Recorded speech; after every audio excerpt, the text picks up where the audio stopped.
பெருமக்களே,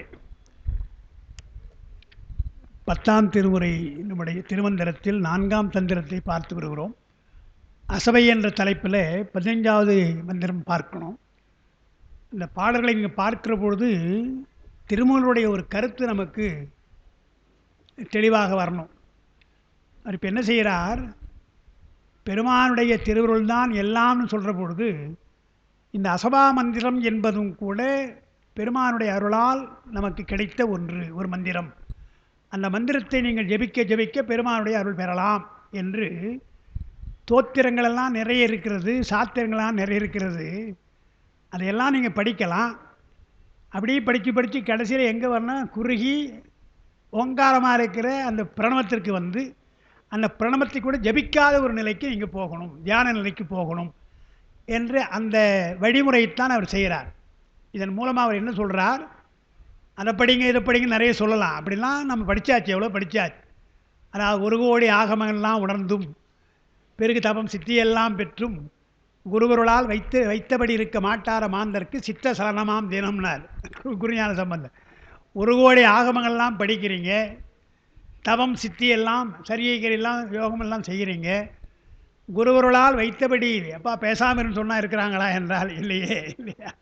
குருவருளால் வைத்தபடி இருக்க மாட்டார மாந்தருக்கு சித்த சலனம், சித்தம் சலனமாக எடுக்கணும்னு சொன்னார். அதனால் அந்த சலனப்படாமல் இருக்க வேண்டுமென்றால் என்னெல்லாம் செய்யலாம் என்று கொஞ்சம் கொஞ்சமாக அப்படியே குறுக்கி கொண்டே வரார். நம்முடைய வாழ்க்கை முறையை குறுக்கி கொண்டு வந்து ஓர் எழுத்தில் கொண்டு வந்து நிறுத்த போகிறார். ஓங்காரம் என்ற பிரணவம், அந்த பிரணவத்தை எப்படிலாம் நாம் பயன்படுத்தலாம், அது அஜபா மந்திரமாக எப்படி நமக்கு உதவுகிறதுன்னு தான் அவர் சொல்ல வரார். அதான் இப்போ நம்ம திருவடி திருவருள் எல்லாம் பார்க்கறது எல்லாம் அப்படி தான். அதுதான் அந்த எழுத்தை தான் சொல்கிறார். அப்போ மந்திரமா என்று சொல்லி சொல்லி அப்புறம் எழுத்துக்கு வந்திருக்கிறார் என்றால் 6 அத்துவாக்களில் மந்திரம், பதம், வண்ணம் என்று 3 சொல்கிறோம் இல்லையா. வண்ணம் என்றால் எழுத்துன்னு அர்த்தம், பதம் என்றால் சொல் என்று அர்த்தம், மந்திரம் என்றால் சொல் தொடர் என்று அர்த்தம். அப்போ எழுத்தாக, சொல்லாக, சொற்றொடராகத்தான் நம்ம படிக்கிறோம், அறிகின்றோம் எல்லாவற்றையும். சிலவற்றை சொற்றொடரால் அறிந்து கொள்ளலாம், சிலவற்றை சொல்லை சொன்னாலே அறிந்து கொள்ளலாம், சிலவற்றை எழுத்து சொன்னாலே கூட புரிந்து கொள்ளலாம் என்று வருது இல்லையா. அப்படி நம்மை பக்குவப்படுத்துகிறார். பக்குவப்படுத்தி கடைசியாக எங்கே கொண்டு வந்து சேர்த்திருக்கிறார் என்றால் 5 எழுத்துன்னு சொன்னார். 5 எழுத்தோடு அந்த அஜபா மந்திரம் என்று சொன்னார். அது அம்ச மந்திரம் என்றும் சொல்வார்கள் என்றெல்லாம் நம்ம ஒன்று பார்த்துட்டோம். அந்த எல்லைக்கு கொண்டு வந்து சேர்த்துட்டார். அப்போ தானாகவே அம்சம் என்ற அந்த ஓசையிலே அந்த மந்திரம் ஒலிக்கும். அதுதான் அஜபா மந்திரம், அம்ச மந்திரம் என்று நாம் பார்த்தோம். இங்கே என்ன சொல்கிறார் பாருங்கள், திருவடியை சொல்கிறார். முதல்ல திருவடின்னு சொன்னார் இல்லையா. போன மந்திரத்தில் ஞானம் என்றால் திருவடி, அது ஞானம் கிரியை உடையது திருவடின்னு பார்த்தோம். பெருமானுடைய ஞானத்தினாலும் அவனுடைய செயலாலும் நாம் அடங்க வேண்டும், நம்முடைய செயலையும் நம்முடைய ஞானத்தையும் அவன் திருவடிக்கு அடக்க வேண்டும் என்பதுதான் தத்துவமாக சொல்கிறது. கண்ணப்ப நாயனார் புராணத்தில் வெளிப்படையாக சேர்க்கிறார், அவனுடைய அறிவெல்லாம் நமையறியும் அறிவு, அவனுடைய அன்பெல்லாம் நமை அறிவுண்ட அன்பு என்று சொன்னார் இல்லையா. நம்பக்கல் அன்பு அப்படின்னு சொன்னார் இல்லையா.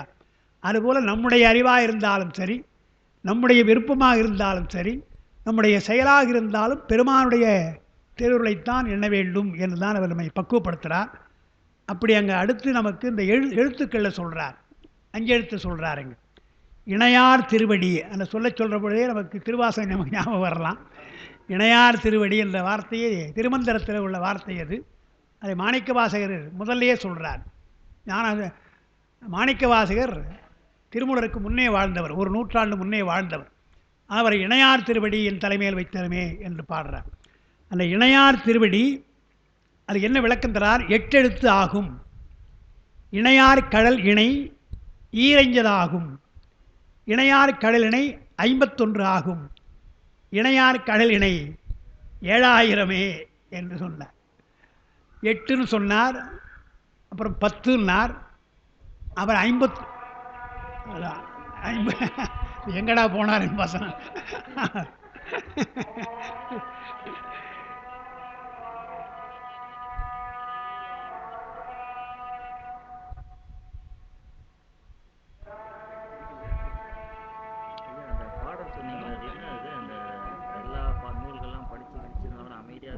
ஒரு கோடி ஆகமங்கள் எல்லாம் உணர்ந்து சிவபோகசாரத்தில் வருது. ஒரு கோடி ஆகமங்கள் உணர்ந்தும், ஆகமங்கள் எல்லாம் உணர்ந்தும்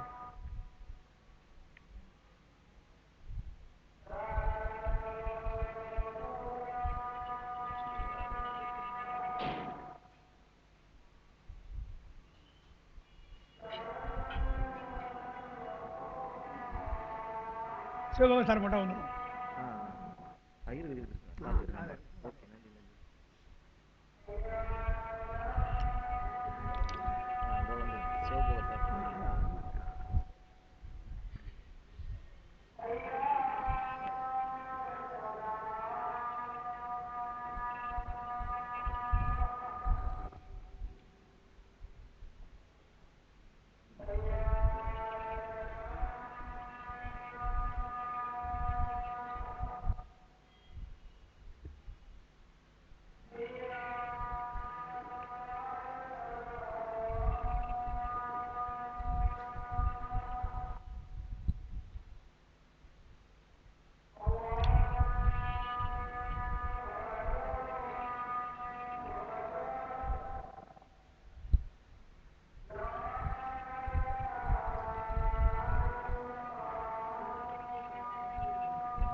சரி சரி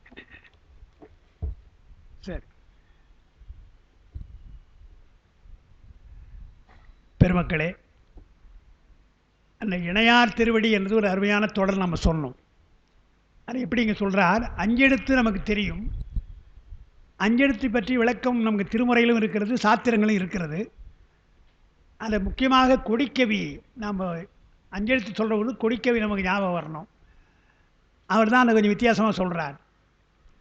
அதாவது அஞ்செழுத்தும் எட்டெழுத்தும் ஆறெழுத்தும் நாலெழுத்தும் பிஞ்செழுத்தும் மேலை பெரிய எழுத்தும் நெஞ்சடைத்துன்றார் இல்லையா? நெஞ்சடைத்து பேசும் எழுத்தோடு பேசா எழுத்து, அதை கூசாமல் காட்டக்கோடின்னு பாட்டு சொன்னார். எழுத்தை சொல்கிற போது இவர் தான் ரொம்ப அதிகமாக சொல்கிறார். என்னடா அது புரியலை, என்ன அஞ்சு எழுத்து புரியுது, எட்டு எழுத்து என்ன, ஆறு எழுத்து என்ன, நாலு எழுத்து என்ன என்றெல்லாம் விளக்கம் கொடுத்துருக்குறாங்க. அதை நான் நடத்துகிற பொழுது படிக்கிற பொழுதும் சரி, நடத்துகிற பொழுதும் அதில் நாலு எழுத்து என்பது எனக்கு ஒரு பிரச்சனை. ஏனென்றால் சைவ சித்தாந்த மரபுப்படி முத்தி பஞ்சாட்சரம் என்று சொல்கிறதுக்கு ஓங்காரம் கூடாதுன்னு சொல்லுவாங்க. எல்லா மந்திரங்களுக்கும் ஓங்காரம் இருக்கணும், எந்த மந்திரமாக இருந்தாலும் ஓங்காரம் இருக்கணும். அப்படி என்றால் அந்த மரபுப்படி பஞ்சாட்சரத்துக்கு ஓங்காரம் இருக்கலாமா என்று ஒரு கேள்வி வருது இல்லையா? அதுக்கு நாம் என்ன பதில் சொல்லியிருக்கிறோம்? ஓங்காரம் வைத்து சொன்னாலும் சரி, ஓங்காரம் இல்லாமல் சொல்லலாம் என்று பஞ்சாட்சரத்துக்குத்தான் அந்த விதிவிலக்கு. ஓங்காரத்தோடும் சொல்லலாம், தப்பு கிடையாது. ஓங்காரம் இல்லாமல் சொல்லலாம் சொல்லிட்டு மேல் விளக்கமாக என்ன சொல்கிறாங்க, ஓங்காரம் என்று சொன்னால் தூல பஞ்சாட்சரத்துக்கும் சூக்கு பஞ்சாட்சரத்துக்கும் சொல்லலாம். நீ சொன்னாலும் சரி, சொல்லவில்லையான்னு சரி. நமச்சிவாயன்னு சொல்லு, இல்லை ஓம் நமச்சிவாயன்னு சொல்லு, சிவாய நமன்னு சொல்லு, இல்லை ஓம் சிவாய நமன்னு சொல்லு, எப்படி ஒன்றாலும் சொல்லலாம் என்று சொல்லிட்டு, ஆனால் முத்தி பஞ்சாட்சரமாக இருக்கிற நாமா நீங்கள் இருக்கிற மூன்று எழுத்து இருக்கு இல்லையா, அந்த சிவாய என்பதற்கு ஓங்காரம் சொல்லக்கூடாதுன்ட்டாங்க. அது சொல்லக்கூடாது, இது முறை. இப்போ அந்த மரபு இருக்கிறதுனால இந்த பாட்டு நான் படிக்கிற பொழுது நாலு எழுத்துன்னு வருகின்றதே, ஓங்காரத்திற்கு சிவாயன்னு சொன்னால் தானே நாலு எழுத்து வரும். மூன்று எழுத்து சிவாயா, ஓம் சேர்த்தா தானே நான்கு எழுத்து வரும். ஓங்காரம் தான் சொல்லக்கூடாதுன்றாங்களே என்று எனக்கு அது ஒரு மாதிரி சந்தேகம்தான் அது. அதனால் நான் திருமந்திரத்தை நான் ஓய்வாக படிக்கிற பொழுது அதில் ஒரு விஷயம் சொல்கிறார். அவர் என்ன சொல்கிறார், நம சிவ என்று சொல்கிறார். நம சிவன்னு மட்டும் சொல்ல, அப்படி சொல்லலாம்ன்றார். அது என்னென்னா, உங்களுக்கு உலகப்பயன் வேண்டுமா, அப்போ நம சிவன் சொல்லுங்கள். எனக்கு அதெல்லாம் வேண்டாம்னா சிவநமன் சொல்லுங்கள். அது விலகணும்னா சிவநமன் சொல்லுங்கள் என்பது போல் நம சிவன்னு நாலு எழுத்து சொல்கிறார். நான் அதை எடுத்துட்டு சரி பரவாயில்ல, இப்படி சொல்லலாம், இதை கொடிக்கவில்லை நாலு எழுத்து என்று சொல்வது திருமந்திரத்தில் நமசிவ என்று வருது என்று சொல்லலாம்னு நான் அப்படி சொல்கிற வழக்கம் உண்டு. அதை உறுதியாக நான் சொல்ல முடியாது, ஏன்னா நாமெல்லாம் அத்தாரிட்டி கிடையாது. இருந்தாலும் நம்ம இப்படி சொல்லலாம் நான் சில இடங்களில் சொல்லியிருக்கிறேன். ஆனால் அப்பா கொடிக்கவி பற்றி பேசியிருக்கிறாங்க. அது முதல்ல எனக்கு கிடைக்கல, அப்புறம் கிடைச்சிது. அது அவங்க 4 எழுத்து என்பதை ஓம் சிவாயன் தான் சொல்கிறாங்க.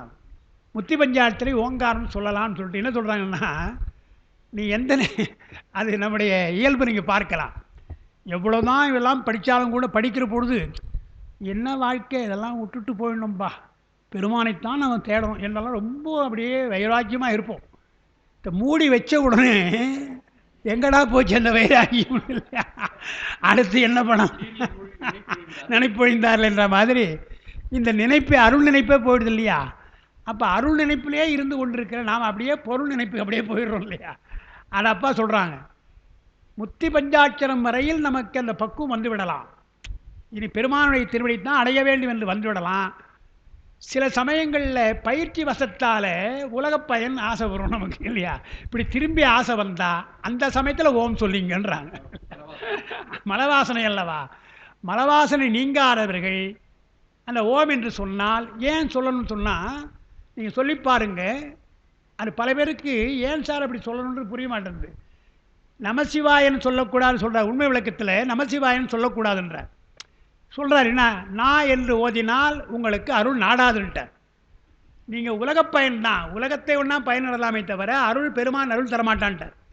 ஏன்னா நமசிவாய் தானே சொல்கிறார். நான் மா என்பது உலகப் பயன், நான் என்பது மறைப்பு, அது கண்மம் மாயை, அது ரெண்டும். மா என்பது மலம் ஆணவம், ஆணவம் கண்மம் மாயை முதல்ல வைத்துக்கொண்டு நமசிவாய நமசிவாயன்னு சொன்னால் சொல்லி பாருங்க, அதை எழுதி பாருங்கள். இப்போ கூட எழுதி பாருங்கள், நமசிவாய மறுபடியும் பக்கத்தில் நமசிவாய அப்படி எழுதி பாருங்கள். எழுதி பார்த்தா என்ன வரும் என்றால் யாவுக்கு பக்கத்தில் நாமா வரும். நம்ம இப்படி கீழே எழுதக்கூடாது. நமசிவாய நமசிவாய நமசிவாயன்னு எழுதிட்டே போனீங்கன்னா அந்த யாவுக்கு பக்கத்தில் நாமா லீட் பண்ணுது, ஆன்மா லீட் பண்ணுது இல்லையா. யார் லீட் பண்ணுது? மலமும் கண்மமும் மாயையும் ஆன்மாவை லீட் பண்ணுகிற பொழுது பெருமானை அடைய முடியாது. அப்போ நமசிவாய் என்பதைத்தான் சுந்தர பெருமான் நாயேன் பல நாளும் நினைப்பின்றி மனத்து உன்னை பேயாய் தெரிந்து எய்த்தேன் என்று சொல்கிறது நமசிவாய. ஆனால் மாணிக்கவாசகர் என்ன பண்ணுறார், உன் அருளை பெறுவான் ஆசைப்பட்டேன்னு சொல்கிறார் இல்லையா. அருளை பெறுவான் ஆசைப்பட்டேன்னா சிவாயனவன் மாற்றிக்கணும். சிவாயனவன் மாற்றிக்கிட்டிங்கன்னா சிவா இந்த பக்கம் இருக்கிறது, நம இந்த பக்கம் இருக்குது. இந்த பக்கம் நாமா, இந்த பக்கம் சிவா. திருப்பி திருப்பி பார்த்தீங்கன்னா ஆண்டவனுடைய அருள் இருப்பதாலே சீக்கிரம் இது விட்டுடுவீங்க. இதை விட்டுட்டு நாமா விட்டு உன் அருளை பெறுவான் ஆசைப்பட்டேன்னு சொன்னால் உன்னையே பார்த்துக்கிறேன்னு அர்த்தம். சரி வாப்பா என்று கூப்பிடுறார், அப்போ நாமா போயிடும். அதுக்கு தான் சொன்னாங்க, நீங்கள் சிவாய நம என்று சொல்கிறதுலையும் நமசிவாயன்னு சொல்லி இந்த பிரச்சனை இருக்கு இல்லையா. அதுபோல் இதெல்லாம் கடந்து நீங்கள் சிவாயன்னு வந்துட்டீங்க. சிவாய என்று வந்தால் வா என்பது அருள், அது அருட்சக்தி. நாய் என்பது மறைப்பு சக்தி, அது நீங்கிடுங்க. மறைப்பு நீங்கி அருள் வந்தாச்சு. அருள் வந்தவுடனே பக்கத்தில் ஆன்மா இருக்குது, அருளை நீக்கணும் இல்லையா. அருள் சேர வேண்டும் அல்லவா. சேர வேண்டும் என்ன பண்ணீங்க நீங்கள், ஓம் சிவாய ஓம் சிவாயன்னு எழுதினா என்ன அர்த்தம்? யாவுக்கு பக்கத்தில் என்ன வருது? ஓம் தானே வருது. ஓம் என்பது மாயா காரியம், வாக்கு. வாக்கு தானே, வாக்கை பற்றுறீங்க. வாக்கை பற்றினால் அது என்ன அர்த்தம்? அந்த அர்த்தத்தை பற்றினால் உலகம் என்று திரும்பி போயிடுங்க மறுபடியும். என்று நான் முத்தி பெற வேண்டிய அந்த சமயத்தில் கடைசி நேரத்தில் சொல்கிறார் இல்லையா வள்ளுவர், நுனிக்கும்பர் ஏறினார் அது இறந்து ஊக்கில் உயிர்க்கிருதி ஆகிவிடுன்றார் இல்லையா. அதுபோல் உச்சத்துக்கு போயிட்டீங்க நீங்கள். பஞ்சாட்சரத்துடைய கருத்தெல்லாம் தெரிந்து கொண்டு முத்தி பஞ்சாட்சரத்துக்கு போயிட்டு சிவாய சிவாயன்னு சொன்னீங்கன்னா சரியாக இருக்கும். அதுக்கு தான் என்ன சொன்னார், இது புரியாது, நம்ம தத்துவமாக சொல்கிறோம், எல்லாருக்கும் புரியாது என்று தான் மாணிக்க வாசகர் உடையால் உன்றன் நடுவிருக்கும் உடையால் நடுவுள் நீ இருத்தி அடியே நடுவில் இருவேரும் இருப்பதானால் அடியேன் உன் அருளையா அடியார் நடுவில் இருக்கும் அருளை புரியாயினார். அப்போ சிவாய என்பது தான் அடியார் நடு என்னுடைய அடியேன் நடுவில் இருவேறு இருக்கிறீங்க. சிவாய சிவாய சிவாயன்னு எழுதி பாருங்க. யா என்பதுக்கு பக்கத்தில் பார்த்தீங்கன்னா சிவ என்பது வரும், இந்த பக்கத்தில் ஒரு யா வரும். எனவே அடியேன் நடுவுள் யா என்ற ஆன்மாவுக்கு நடுவில் நீங்கள் 2 பேர் இருக்கிறீங்க இல்லையா. நான் எப்படி மலத்தை பற்றுவேன், நான் எப்படி உலகத்தை பற்றுவேன் என்றால் அதுதான் முத்தியை தருகின்ற ஒன்று என்றுதான் அங்கே ஓங்காரம் கூடாது. சிவ என்ற 2 எழுத்து அங்கே இருப்பதாலே இந்த பக்கத்தில் யா இருக்குது, இந்த பக்கத்தில் யா இருப்பதாலே ஆன்மாவுக்கு இடையிலே இருந்து கொண்டு ஆன்மாவை உய்யப்படுங்கிறது அல்லவா, அருள் தானே சேர்க்க போகுது. அப்படி சொல்கிற ஆள் நீங்கள் மறுபடியும் சிவாய ஓம்னு சொன்னீங்கன்னா பெருமா என்ன பண்ணுவான், ஓ போயிடு என்று ஓங்காரம் தானே விட்டுருவான். என்றால் ஓங்காரம் என்பது உலக இயல்பு. நான் அடிக்கடி சொல்லியிருக்கேன், வடமொழியில் ஸ்லோகம் சொல்கிற பொழுது தான் ஓம்னு வாங்க. தேவாரம் பாடுற பொழுது ஓம்னு சொல்கிறாங்களா இவங்க? திருச்சிற்றம்பலம் தான் நம்ம சொல்கிறோம். உலகியலை சொல்லுகிற பொழுது ஓங்காரம், அது உலகியலுக்காக சொல்கிறது. திருச்சிற்றம்பலம் என்பது அருள்வெளி, அருள்வெளியில் இருக்கின்ற அருளை சொல்கிறோம் நாம். எனவே அங்கேயே நாம் ஆரம்பத்திலே நம்ம ஓங்காரம் சொல்லக்கூடாதுன்னு சொன்னால், முத்தி பஞ்சாட்சரம் வந்துட்டு அங்கே போய் ஓங்காரம் சொல்லலாமா சொல்லக்கூடாதா என்றார். என்ன என்றார்? அதுதான் கொடிக்கவர் என்ன சொல்கிறாங்க, உமாபதி சிவத்துக்கு என்ன அர்த்தம் என்றால், இவ்வளவு நிலைக்கு போனாலும் கூட மலவாதனை தாக்கி விடலாம், எனவே ரொம்ப ஜாக்கிரதையாக இருங்க என்றுதான் 5 எழுத்தும் 8 எழுத்தும் 6 எழுத்தும் 4 எழுத்தும் என்று சொல்கிறார். அது என்னென்ன என்பது தான் இங்கே அவர் சொல்ல வரார். 5 எழுத்து நமக்கு தெரிகிறது, அது தூல பஞ்சாட்சரமாக இருக்கலாம் அல்லது சூக்க பஞ்சாட்சரமாக இருக்கலாம். 8 எழுத்து என்று சொல்கிற பொழுது பஞ்சாட்சரத்தை சொல்லுகிற பொழுது பீஜாட்சரங்களை சொல்லலாம், அது ஒரு மரபு. பீஜாட்சரங்களை சொல்வது என்பது நிர்வாண தீட்சை பெற்று ஆச்சாரிய அபிஷேகம் செய்கிறாங்க இல்லையா, ஆச்சாரிய அபிஷேகம் செய்கிற பொழுது நித்திய பூசை, நைமித்திக பூசை, காமிய பூசை என்கின்ற அதிகாரத்தை தருவாங்க. அதிகாரத்தை தருகின்றவர்களுக்கு பீஜாட்சரம் வேண்டும், பீஜாட்சரத்தோடு தான் உச்சரிக்கணும். அது ஒரு முறை, அதெல்லாம் அங்கே வருகின்றது. அதாவது சபீஜம் என்றும் நிர்பீஜம் என்றும் வரும். பீஜாட்சரத்தோடு தான் சொல்லணும். அதுக்காக அவர் சொல்கிறாருங்க, உமாபதி சிவம் அவர் தீட்சிதர் அல்லவா, என்ன அவர் என்ன சொல்கிறார், ஹோம் ஹாம் ஹவும் என்று 3 எழுத்து, அது பீஜாட்சரம். 3 எழுத்து சொல்லி அப்புறம் பஞ்சாட்சரம் சொன்னால் அது 8 எழுத்து ஆகும். பீஜாட்சரம் 3, பஞ்சாட்சரம் 5 என்றால் 8 எழுத்து. அதுதான் இங்கே சொல்கிறார், இணையார் திருவடி 8 எழுத்தாகுன்றார் பாருங்க. நம்ம இங்கே திருமந்திரத்திலே பார்த்தீங்கன்னா இணையார் திருவடி 8 எழுத்தாகும் என்றால் பீஜாட்சரத்தோடு அதிகார பூசை, நித்தியம், நைமித்திகம், காமியம், இந்த பூஜைக்கு உரியவர்கள். இப்போ விமல்நாதம் எல்லாம் நித்திய பூசை, நைமித்திக பூசை, காமிய பூஜைக்கு உரியவர்கள் அவங்கெல்லாம். எனவே தீட்சை பெற்று பீஜாட்சரத்தோடு அவங்க வழிபாடு செய்கிறாங்க. எனவே 8 எழுத்தாக சொல்லலாம், நாமெல்லாம் சொல்லக்கூடாது. ஏன்னா பீஜாட்சரம் என்பது ஒரு உயர்ந்த விஷயம். அது இங்கே பின்னால் வரப்போகுது, நான் சொல்லியிருக்கேன். இங்கே 50 எழுத்து வருது பாருங்க, இணையார் காலையில் 51 ஆகுன்னு வருது பாருங்க, அதிலே பாட்டிலேயே இணையார் திருவடி 8 எழுத்தாகுன்னு வருது. அப்புறம் இணையார் காலையில் ஈரைந்தாகும் என்று ஈரைந்து என்று வருகின்றது. அதில் 10 எழுத்தாக சொல்கிறாங்க. அப்பா ஒரு கருத்து சொல்கிறாங்க, வேறு சில உரையாசிரியர் வேறு கருத்து சொல்கிறாங்க. நான் அதை சொல்கிறேன், பின்னால் சொல்கிறேன். ஈரஞ்சு என்றால் 10ன்னு அர்த்தம். பெருமானுடைய திருவடி 8 எழுத்தாக இருக்கிறது, 10 எழுத்தாக இருக்குதுன்றாங்க.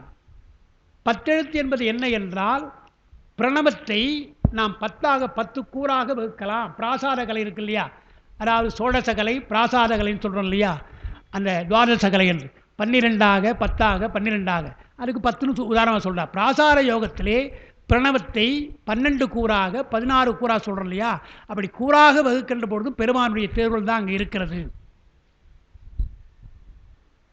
திருவுந்தியாரில் வருகின்றது. உரை எழுதுகின்ற சித்தாந்த ஞானவான் ரொம்ப அழகாக அதை எழுதியிருக்கிறார். யோகத்தை பற்றி நம்ம திருமந்திரத்தில் நடத்தியிருக்கிறோம், அங்கே சொல்லியிருக்கிறேன், மறுபடியும் நினைவுபடுத்துகிறேன். யோகத்தில் ஆதார யோகம் என்று ஒன்று, நிராதார யோகம் என்று ஒன்று, 2 இருக்குது. அந்த நிராதார யோகம், நிராதாரம் என்றால் என்ன என்றால் ஆதாரம் இல்லைன்னு அர்த்தம். ஆதாரம் இல்லாமல் ஆன்மா சிந்திப்பதுன்னு அர்த்தம். அங்கே என்ன, ஆதாரம் இல்லாமல் ஆன்மா சிந்திக்குமா என்றால் சிந்திக்காது, அது ஒரு ஆதாரம் தேவை. உயிர் என்றால் அதற்கு ஒரு உடம்பு என்ற ஆதாரம் இருந்தால்தான் அது செயற்பட முடியும். அதனால் என்ன பண்ணால், யோகத்தில் 6 ஆதாரங்களை வைத்து, மூலாதாரம், சுவாதிஷ்டானம் போன்ற அந்த 6 ஆதாரங்களை வைத்து செய்கின்ற யோகம் ஆதார யோகம். அல்லது உடம்பை ஆதாரமாக வைத்து செய்தால் அது ஆதார யோகம். உடம்புக்கு மேல் போகிற பொழுது துவாரசாந்தம் சொல்கிறோம் இல்லையா, பிரம்மரந்திரம் அதுக்கு மேலே சொல்கிறோம் இல்லையா, அந்த துவாரசாந்தம் என்று சொல்கிற பொழுது 12 அங்குலம். 12 அங்குலம் ஆதாரத்துக்கு கடந்தது. நிராதாரம் என்றால் ஆதாரம் இல்லாதன்னு அர்த்தம். உடம்பை கடந்து போகின்றது இந்த ஆன்மா சிந்திக்கிறது. சிந்திக்கிற பொழுது நிராதாரம் என்றால் ஆன்மாவிற்கு ஆதாரம் இல்லாமல் சிந்திக்க முடியாது. எனவே நிராதாரம் என்பதை சித்தாந்த ஞானவான் அவர்கள் திரு அருள்னு எழுதினார். திரு அருள் காரணமாக, திரு அருள் துணையாக நாம் நிராதாரத்தை சஞ்சரிக்கின்றோம். துவாரசாந்த பெருவழி நாம் சிந்திக்கிறோம் என்றால் பெருமானுடைய திருவருள் நமக்கு இருக்கிறது என்ற அர்த்தம். அதான் நிராதார யோகம் என்ற அர்த்தம். அந்த நிராதார யோகத்துக்கு போயிட்டு அதுக்கு பின்னால் இன்னும் மற்ற விஷயம்லாம் அந்த பிராசார யோகத்தை சொல்கிறார். அது இப்போ நமக்கு அவசியம் இல்லாத ஏற்கனவே படிச்சிருக்கோம். அப்போ இங்கே என்ன சொல்கிறார், 5 10 ஈரஞ்சுன்ற 10 இல்லையா, அந்த 10 என்பதை பிராசார யோகம் வைத்துக்கும். முதல்ல சொல்கிற 8 எழுத்து இருக்கு இல்லையா, அது சபீஜ தீட்சை பெற்று அதிகாரம் பெறுகின்ற பூசை, அதுக்குரிய சிவாச்சாரியர்கள், அதுக்காக 8 எடுத்திருந்தார். அதாவது நித்திய பூசை, நைமித்திக பூசை, காமிய பூசை. அது என்னன்னு உங்களுக்கு தெரிந்திருக்கும். அதாவது நித்திய பூசை என்றால் எந்த விதமான வேண்டுகோளும் இல்லாமல் பெருமானை வணங்குவது, காலையில் இருந்து பூஜை செய்தல் என்பது நித்தியம், அது நியமம். இதுக்கெல்லாம் காரணம் கிடையாது. இன்னைக்கு ஏன் பூஜை பண்ணுறேன்னா, எவ்வளோ பெரிய வேண்டுகோள் எனக்கு இருக்குது, கட்டாயம் பெரிய பூஜை பண்ணணும் அப்படின்னா அது பூஜையே கிடையாது. காலையில் எழுந்த உடனே நித்திய போய் நேராக போய் பூஜை பண்ணணும் என்றால் அது ஒரு நித்திய பூஜை. நின்தயங்கி ஆடலே நினைப்பதே நியமமேன்னார் இல்லையா, அந்த நியமம் தான் நித்திய பூஜை. அது நமக்கெல்லாம் இல்லை, ஏன்னா தீட்சை பெறலை, நம்ம சரியாக செய்யலை. ஆனால் சிவாச்சாரங்களுக்கெல்லாம் அது நித்தியம் செய்தாக வேண்டும். அதுக்கு அடுத்தது நைமித்திகம்னு ஒன்று இருக்கு இல்லையா, காரணம் பற்றி உலக ஏதோ தொற்று நோய் வருகிறது மறுபடியும் சொல்கிறாங்க, பயமுறுத்திருக்கிறாங்க இல்லையா, அதுக்கெல்லாம் பெருமானுடைய அருள் வேண்டும் என்று நம்ம அந்த நிமித்தம் என்றால் காரணம், ஒரு காரணம் பற்றி நாம் செய்தால் அது சொந்த காரணமாக இருக்கலாம், உலக நலமாக இருக்கலாம், எதுவாக இருந்தாலும் அதெல்லாம் நித்திய பூசை, நைமித்திக பூசைன்றாங்க. பரிமேலழகர் ரொம்ப அழகாக ஒன்று சொல்கிறார். அது நித்தியத்தில் தாழ்வு வந்தால் செய்கின்ற பூஜை நைமித்திக பூஜை என்றார். அதாவது நாள்தோறும் நம்ம பூஜை பண்ணுறோம் இல்லையா, பூஜை பண்ணுற பொழுது நாம் ஒழுங்காக பூஜை பண்ணுறோம் அது கிடையாது, பூஜை பண்ணுறது கிடையாது. பண்ணாலும் கூட என்ன பண்ணுறோம் என்றால், நம்ம வாரியார் சொல்கிற மாதிரி பூஜையில் போய் உட்காந்துருவானா, கமலா அப்பளமா பொறிக்கிற, சரி சரி சமையல் கட்டில் என்ன அதை வாசனை பிடிச்சிட்டு பூஜை பண்ணால் என்னடான்னு அவர் சொல்லுவார். அதுபோல் பூஜையில் ஒருமை இருக்கணும்ல, ஒன்றிய மனப்பான்மை இருக்கணுன்றான். அதெல்லாம் இருக்கட்டும். அந்த பூஜை செய்கிற பொழுது நித்திய பூஜை என்பது இருக்குல்லடா, அதில் குற்றங்கள் வரலாம். என்ன குற்றம் வரலாம் என்றால், 1 மணி நேரம் செய்கிறோம் என்றால் சொல்லியிருக்காங்க, எல்லாத்தையும் சொல்லியிருக்காங்க. திரவிய லோபம், மந்திர லோபம், கிரியா லோபம். இதெல்லாம் என்னென்னா, திரவிய லோபம் என்றால் பால், தயிர், நெய், தேன், இளநீர் இதெல்லாம் அபிஷேகத்துரியது. நாள்தோறும் நம்ம செய்கிறோமா, பால் தான். பால் கிடைக்கலனா கூட தண்ணியே பால் மாதிரி மாற்றிட்டு பாவனை செய்து பாலாக மாற்றிக்கிறோம் என்றால் உனக்குள்ள திரவியம் இல்லைங்க. பால், தயிர், நெய்யெல்லாம் இருக்கணும், வெறும் பால் தான் இருக்குது, மற்றெல்லாம் காணும், பரவாயில்ல செய்துடுறீங்க. அது திரவிய லோபம் என்றால் திரவியம் குறைவாக இருக்கிறது.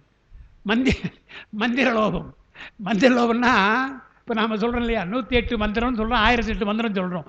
1008 நாம் சொல்கிறது கிடையாது, 108 தான் சொல்லணும் நியாயமாக பார்த்தா. ஆனால் 108 கூட கிடையாது. நம்ம என்ன சொல்கிறாங்க தெரியா, 8ன்னு சொல்லியிருக்கிறாங்க, 8 செய்தால் போகுன்றாங்க. இப்போ எது நமக்கு சொல்லப்போம், 8 தான் சொல்லப்போம், 8 தான் சொல்கிறோம். அது அட்டமூர்த்தத்தை சொல்லி நாம் 8, அது பவாதி நாம அர்ச்சனைன்னு சொல்கிறோம், அது 8. அப்போது நாள்தோறும் நீங்கள் பார்த்தீங்கன்னா திரவியம், மந்திரம், கிரியை, மிக முக்கியமாக கிரியை அதில் குறைச்சிக்கும், நம்ம முத்திரைகள் அதை குறைச்சிக்கும். இதெல்லாம் குறைச்சிக்கிட்டே பூஜை பண்ணால் அது பெரிய தவறல்லவா. நித்தியத்தில் தாழ்வு வர எவ்வளோதான் நீங்கள் செய்தாலும் செய்ய உங்களுக்கு குற்றங்கள் அதிகமாக போயிட்டே இருக்கும். நாள்தோறும் செய்யலை இல்லையா, அதுக்காக என்ன செய்தான், ஒரு நாள் செய்து விடலாம். சிவராத்திரி அப்பா 6 கால பூஜை கொண்டாடா என்று அன்றைக்கு செய்திடும் மொத்தமாக என்று, பெருமானே இந்த ஒரு வருஷத்தில் எல்லாத்தையும் செய்துடுறேன் என்று செய்கிறோம் இல்லையா, அதுதான் நைமித்திக பூஜை. நித்தியத்திலே தாழ்வு வந்தால் அதை நீக்குவதற்காக பரிகாரம் செய்வது போல செய்வது நைமித்திக பூஜை என்று. அதான் சிவராத்திரி போன்ற முக்கியமான விசேட பூஜையை நாம் செய்கிறோம், செய்கிறோம். காமிய பூஜைன்னு ஒன்று இருக்கு இல்லையா, அது நாம் ஏதாவது வேண்டுகோள் வைத்து செய்கிற பூஜை. நமக்கு உலக பயன் இருக்கலாம், அல்லது அடுத்தவங்களுக்கு ஏதாவது நன்மை செய்யணும், அவங்களுக்காக வழிபடலாம் என்றால் அது காமிய பூஜை. இந்த மாதிரி செய்கின்ற தகுதி யாருக்கென்றால் நமக்கு கிடையாது. நமக்கெல்லாம் என்ன தகுதி, பெருமானை பூஜிப்பது தான் தகுதி. அதுக்கே பெருமான் அலோவ் பண்ணுறான்னு பார்க்கணும் இல்லையா, எனக்கு கிட்ட வரான்னு பார்க்கணும். சரி பண்ணுப்பான்னு சொல்லுவான். ஏன்னா நம்ம எப்போ இதோட போய் நிற்கிறவங்கள இல்லையா, அடையாளம் தெரியாமல் நிற்கணும். யாருப்பா, நீ சரி பண்ணு என்றால் நாள்தோறும் வந்தால் தானே. எனவே நித்திய பூஜையே நமக்கு கிடையாது. ஆச்சாரிய நிலையில் இருக்கிறது தான் இந்த 3, அவளுக்கு 8 எடுத்திருந்தார்.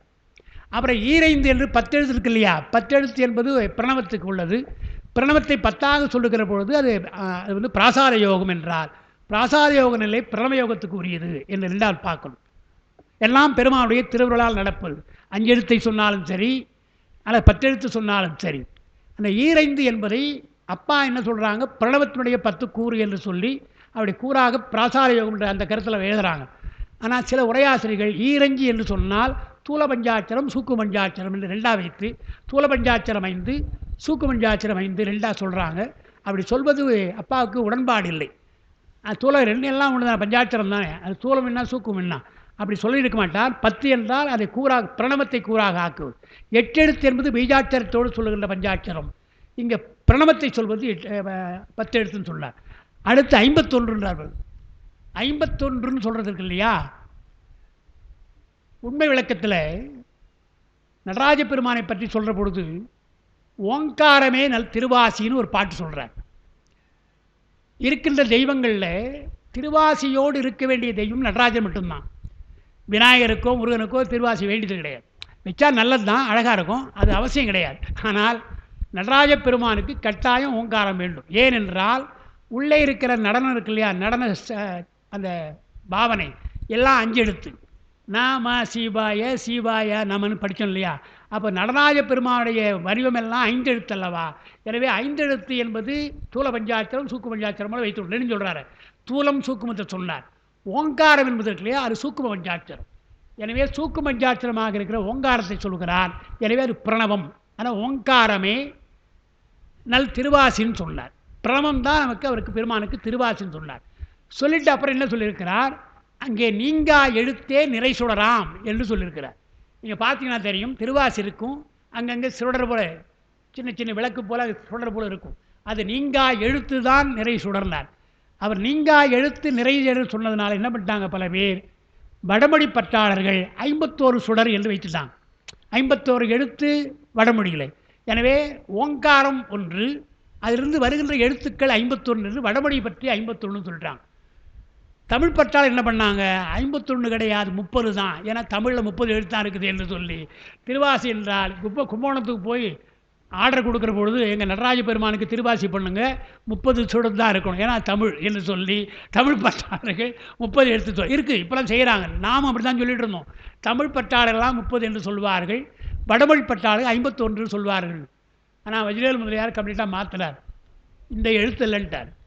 அந்த நீங்கா எழுத்தே என்பது ஓங்காரத்திலிருந்து வருவதாலே அவையெல்லாம் பீஜாட்சரம் வித்தெழுத்துக்கள் சொல்லிட்டார். வித்தெழுத்துக்கள் என்பதாலே ஹோம் ஹாம் அவுன்னு சொல்கிறோம் இல்லையா, ஹிரீம் கிளீம் என்னென்னமோ கிளீம் கிளீம்லாம் அதெல்லாம் அதுக்கெல்லாம் கணக்கே கிடையாது. எனவே நீங்கா எழுத்து என்பது வித்தெழுத்து என்று அவர் எழுதுகிறார். அதனால் 51 வருது பாருங்கள். இதில் என்ன பிரச்சனைன்னு சொன்னால் 51 என்று சொல்லுகிறார்கள், 50 என்று சொல்கிறாங்க, 49ன்னு சொல்கிறாங்க. வடமொழியில் எத்தனை எழுத்துன்னு கேட்டால் அதுலேயே அவங்களுக்கு பிரச்சனை. சில பேர் 51, சில பேர் 50, சிலது 49ன்றாங்க. திருமூலரை பொறுத்தவரையில் 50 தான் சொல்கிறார் அவர். சில இடங்களில் 51 சொல்கிறார். என்றால் சகாரம் இருக்கார், ஷா ஷா என்ற எழுத்தை நீக்கினால் 50, அதோடு சேர்த்தால் 51 என்று வரும். அது அவங்களுக்குள்ள ஒரு பிரச்சனை. ஆனால் 51 என்று வைத்து கொண்டால் அது வடமொழி எழுத்து என்று சொல்லி இணையார் கடலினை 51ஆம் இதெல்லாம் வரையறை செய்தார். அதாவது பிராசாத யோகத்திற்கு முன்ன சொன்ன அந்த 8 எழுத்து என்பது அதிகார பூஜைக்கு, 51 என்பது வடமொழியினுடைய அடிப்படையில் இருக்க ஒன்று என்றெல்லாம் வரையறை செய்தார். அப்புறம் என்ன சொன்னார், இணையார் கடலினை 7000 கணக்கே கிடையாது பண்ணார். கணக்கே கிடையாதுன்னார். அது என்ன சொல்லுவாங்க, மந்திரத்தை உச்சரிக்கிற பொழுது 108 மந்திரம் என்று உச்சரிக்கணும்னு சொல்கிறோம். நம்ம என்ன ஆகிப்போது 108 மந்திரம்னு சொன்ன உடனே ருத்ராட்சத்தை உருட்ட ஆரம்பிக்கிறோம். உருட்டுற பொழுது நமக்கு மறந்து போகும். 108 ஆகி போச்சா, 9 ஆகி போச்சா, 10 ஆகி போச்சான்னு தெரியாது. நான் எவ்வளோதான் ஜாக்கிரதையாக இருந்தாலும் கூட எண்ண முடியாது. அதுக்காக என்ன சொன்னாங்க, 108 கரெக்டாக இருக்கணும்னு அவசியம் கிடையாதுப்பா, அதிகமாக சொன்னால் குறைஞ்சா போச்சு, தப்பில்லை என்று ஒரு வரையறை சொன்னாங்க. இந்த சோ என்று இருந்தார் இல்லையா நடிகர், அவர் நாடகம் போடுவார். நாடகம் போடுற பொழுது ஒரு நாள் என்ன பண்ணார், 6:30 மணிக்கு நாடகம்னு போட்டார். அது என்னமோ அந்த நாடகத்தும் பொழுது முக்கியமாக நடிக்கிற நடிகர் 2 பேர் லேட்டாக வராங்க. அரை மணி நேரம் லேட்டாக போச்சு. அவங்களாம் மேக்கப் போடணும். ஒரே கத்த ஆரம்பிச்சிட்டான், மேடையில் கத்த ஆரம்பிச்சிட்டான். இன்னும் 6:30 மணி ஆச்சு, 7 ஆச்சு, கத்த ஆரம்பிச்சிட்டான். உடனே ஷோ வந்தார். ஏன் கத்துறீங்க என்னையா, 6:30 மணி தானே போட்டிங்க, 7 ஆகுதுன்னா. 6:30னா என்ன அர்த்தம், 6:30 மணிக்கு முன்னே ஆரம்பிக்க மாட்டோன்னு அர்த்தம். அப்புறம் எப்போனாலும் சொல்லிட்டு உள்ளே போயிட்டார். அந்த மாதிரி சமாளித்தார். அதே மாதிரி 108 என்று சொன்னால் ஒரு வரையறை தானே தவிர 108 ஆகி போச்சா 108 ஆகி போட்டான்னு சொன்னால் எண்ணிக்கையில் தான் உங்களுக்கு எண்ணம் போகும் தவிர மந்திரத்தில் போகாது. எனவே அது ஒரு முறையாக நமக்கு வைத்திருக்கான்னு பார்க்குறோம். அதனால் 7000 நீங்கள் என்ன வேணாலும் சொல்லுங்கள், அதுக்கு கணக்கே கிடையாது. என்றால் பெருமானிடத்தில் விட எத்தனை முறை வேணாலும் சொல்ல, 1000 முறை சொல்லலாம் இல்லையா என்பதுதான் 7000 என்ற வார்த்தையை சொல்லியிருக்கிறார். அதைத்தான் உங்களுக்கு அங்கே விளக்கியிருக்கிறோம். அதாவது இணையார் திருவடி அவனது சிறப்பு. திருவடிகள் வித்தெழுத்துக்கள் 3 கூடி 8 எழுத்து. பஞ்சாட்சரத்தை 10 கூறுகளாக வகுக்கின்ற பிரணவம். மூல எழுத்துக்களாகிய மாதிருகாட்சரம் அகர முதல் சகாரவீராக உள்ள 51 எழுத்துக்கள் 7 கோடிகளை உடைய பல மந்திரங்களுமாய் என்று அந்த 7000 என்று சொல்கிற பொழுது ஒரு குறிப்பை சொல்கிறார். 7 கோடி என்றால் மந்திரங்கள் 7 கோடின்னு சொல்லுவாங்க. அந்த சப்தகோடி மந்திரம் இருக்கு இல்லையா, அதுவும் கூட பெருமானுடைய திருவருள் தான் என்று அந்த மந்திரங்களை சொல்லுகிற பொழுது 8 எழுத்தாக சொல்கிற பஞ்சாட்சரம், பிரணவத்தினுடைய 10 கூறாக, 51 எழுத்தாக இருக்கிற வடமொழியில் இருக்கிற அகாரம் முதல் சகாரம் வரை உள்ள எழுத்தாக, கடைசியாக 7000 சொல்கிற பொழுது அது கணக்கற்றன்னு ஒன்று அர்த்தம் இருக்கிறது. 7 கோடி என்றால் சப்தகோடி மந்திரங்களும் கூட இதில் அடங்குகிறது என்று மந்திரத்தை சொல்கிறான்னு பார்க்கணும். அதனால் 7 கோடிகளுடைய பல மந்திரங்கள் என்றார். அது இங்கே எழுதியிருக்கிறார், இங்கே அடுத்த பாட்டில் அதை எழுதியிருக்கிறார். அதான் இணை சொல்லுங்கள். ஆகுபெயராக அதான் அத்துணை கோடியை உணர்த்தி 7 என்பது ஆகுபெயராக எம்பர் 7 அல்ல, அது கோடின்னு அர்த்தம் என்று 7 கோடி என்று மந்திரங்களை சொல்லுகிறான்னு அர்த்தம். அது நமக்கு தெரியும். அந்த பெண்ணை அடுத்த பாட்டில் அடுத்த மந்திரத்தை எழுதியிருக்கிறார். அதாவது நமக சுவாகா சுவாதா என்று அந்த 7 கோடி வரும். ஆனால் 7 கோடின்னு சொன்னார். அப்போது பெருமானுடைய திருவருள் என்று சொன்னால் இது ஏன் இவ்வளோ சொல்கிறார் என்றால், உனக்கு 7 கோடி மந்திரங்களை சொல்ல முடியுமா? 7 கோடி மந்திரம் சொல். இல்லை சார் எனக்கு பஞ்சாட்சரம் தான் சொல்ல முடியும், பீஜாட்சரம் தான், அதை சொல். அதெல்லாம் கிடையாது, எனக்கு பிரணவத்தை சொல்ல முடியும்னா அதை சொல் என்று எது உனக்கு இயலுமோ அதை நீ சொல்லலாம் என்று அந்த பக்குவத்திற்கு ஏற்றாற் போல இவையெல்லாம் நமக்கு சொல்லப்பட்டிருக்கிறது என்பதுதான் அதில் உள்ளது. எனவே எல்லாவற்றிலும் நீக்கமர நிறைந்து நிற்கின்ற சிவசக்திக்கு சிறப்பிடம் மந்திரங்கள். ஏன் சொல்கிறார் என்றால், எல்லாம் சிவசக்தி தான், பெருமானுடைய சக்தி தான் எல்லாம். அதாவது அருக்கனில் சோதி என்றால் அது பெருமானுடைய சக்தின்னு சொல்கிறோம். திங்களிலே தன்மை என்றால் அது பெருமானுடைய இதுன்னு சொல்கிறோம். காற்றிலே ஊக்கம் என்றால் பெருமானுடைய திருவருள். எல்லாம் திருவருள் தான். ஆனால் மந்திரங்கள் திருவருள். முக்கியமாக மந்திரங்களை சொல்கிறார் என்றால் பெருமானுடைய திருவருளில் நன்றாக வெளிப்படுவது எது என்றால், அதாவது கம்யூனிகேஷன் இருக்கு இல்லையா, கம்யூனிகேஷனில் நீங்கள் பஞ்சபூதங்களிலே சொல்லலாம், தப்பு கிடையாது. நான் பஞ்சபூத ஸ்தலம் இருக்குது, அந்த தலத்தில் போய் வழிபடலாம். இன்னும் அட்டமூர்த்தம் இருக்கிறது, அட்ட வீரட்டம் இருக்கிறது, எல்லாவற்றும் போய் நீங்கள் வழிபடலாம். ஆனால் மந்திரங்களாக சொல்லி வழிபட்டால்தான் பெருமானை சேரலாம் என்று அதுதான் நம்ம நேரடியாக கொண்டு சேர்க்கும் என்பதால் தான் மந்திரங்களுக்கு ஒரு தனிச்சிறப்பு உண்டு. பொருளை காட்டிலும் வாக்குக்கு சிறப்பு உண்டு. இப்போ அது நம்ம ஒத்துக்கணும். இந்த பொருள் இருக்குன்னு சொன்னால், புத்தகம் என்று சொன்னால் இந்த புத்தகத்தை குறிக்கிற சொல் இருக்கு இல்லையா, அதுதான் சிறப்புடையது. ஏன்னா வாக்கு என்பது சிறப்புடையது எப்படி தெரிந்து கொள்ளலாம் என்றால், சட்டம் சொல்லுவாங்க. எப்படி சொல்லுவாங்க தெரியுங்களா? செருப்பால் அடிப்பேன்னு சொல்லிட்டா தண்டனை அதிகம், செருப்பால் அடிச்சுட்டா தண்டனை குறைவு. சட்டம் அடித்தாச்சு என்ன பண்ணுறது, வாங்கி போப்பா, அடிச்சுட்டான் இனிமேல் என்ன பண்ணுறது, போ, பல பேர் பார்த்தாச்சு போ என்றால் அது தண்டனை குறைவு. செருப்பால் அடிப்பேன்னு சொன்னால் அது பெரிய, என்ன இப்படி சொல்லிட்டீங்க, என்ன இந்த வாக்கு சொல்கிறான் இல்லையா, வாக்கு நம்மை பாதிக்கும் அல்லவா. எனவே சட்டத்தில் கூட வாக்குக்கு தான் அதிகமாக பலன் பார்க்கும். அதுபோல் இறைவனை வழிபடுகிற பொழுது பொருளை காட்டிலும் வாக்குக்கு சிறப்பு. பூ தூவுறீங்க, பூ பொருள் தான். தேன் அபிஷேகம் பண்ணுறீங்க, தேன் பொருள் தான். ஆனால் எல்லாவற்றுக்கும் ஒரு மந்திரம் சொல்கிறோம் இல்லையா, அந்த மந்திரம் இல்லாமல் சொல்லக்கூடாது. மந்திரம் இல்லாமல் அபிஷேகமும் ஆராதனை என்றும் கிடையாது என்று சொன்னார். தீபார்த்தனை பண்ணுற பொழுதே கற்பனை கடந்ததோது ஏன் சொல்கிறோம் என்றார். அந்த மந்திரம்தான் வலிமையுடையது, அதுதான் பெருமானை சேர்க்கும் என்பதாலே அந்த மந்திர சக்தி தான் பெருமானை சேர்க்கும் என்பதால் சக்தியினுடைய சிறப்பாக சொல்வது மந்திரங்கள் என்று சொல்லி அந்த 15வது மந்திரத்தை சொல்லியிருக்கிறார். அடுத்த மந்திரம்னா அடுத்த வாரம் தான் நம்ம பார்க்கணும். அது இந்த 24ஆம் தேதி நமக்கு, இந்த மாதமே ஜூன் 24 நமக்கு திருமந்திர வகுப்பு இருக்கிறது. அடுத்து கூட இருக்குன்னு நினைக்கிறேன், 27 இருக்குன்னு. தொடர்ந்து இந்த மாதம் 3 வகுப்பு, ஒரு வகுப்பு எனக்கு முடிந்தது. இன்னும் 2 வகுப்பு நாம் இந்த மாதத்தில் நாம் சிந்திக்கலாம் என்று கூறி ஒரு அரிய வாய்ப்பு நமக்கெல்லாம் தருகின்றார். இஷ்டம் போல் பேச உட்காந்துக்கிட்ட இல்லையா, அதாவது பாடத்தை முடிக்கிற மாதிரி இல்லை நம்ம பார்த்தா, அது மாட்டு விளக்குறோம் என்று சொன்னால் அதுக்கெல்லாம் அவர் தான் வாய்ப்பு தருகிறார் இல்லையா, அவர் தான் நீங்கள் நடத்துங்க, விளக்கமாக நடத்துகின்றார். அதே மாதிரி அங்கேயும் பதிவாவதாலே கூடிய வரையில் எல்லாம் விளக்கணும். அது அப்பா நிறைய எழுதியிருக்கிறாங்க, எல்லாவற்றையும் சொல்லணும் தான் கொஞ்சம் குறிப்பாக நம்ம கொடுத்து சொல்லுகிறோம்.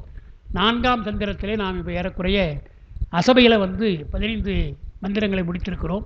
எஞ்சிய பகுதியை நம்ம அடுத்த வாரம் சிந்திக்கலாம் என்று கூறி, இப்படி அதற்கு திருவருளும் குருவருளும் கூட்ட நமக்கு அருள் புரிகின்ற பெருமானை எண்ணி, இதற்கெல்லாம் ஆதாரமாக இருக்கின்ற நம்முடைய ஞானம் அவர்களையும் இந்த நேரத்தில் எண்ணி, ஏன்னா பேரே நமக்கு ஞானப்பிரகாசம், அதை விட நமக்கு ஞானப்பிரகாசம் தான் தருகிறான்னு பார்க்கும்.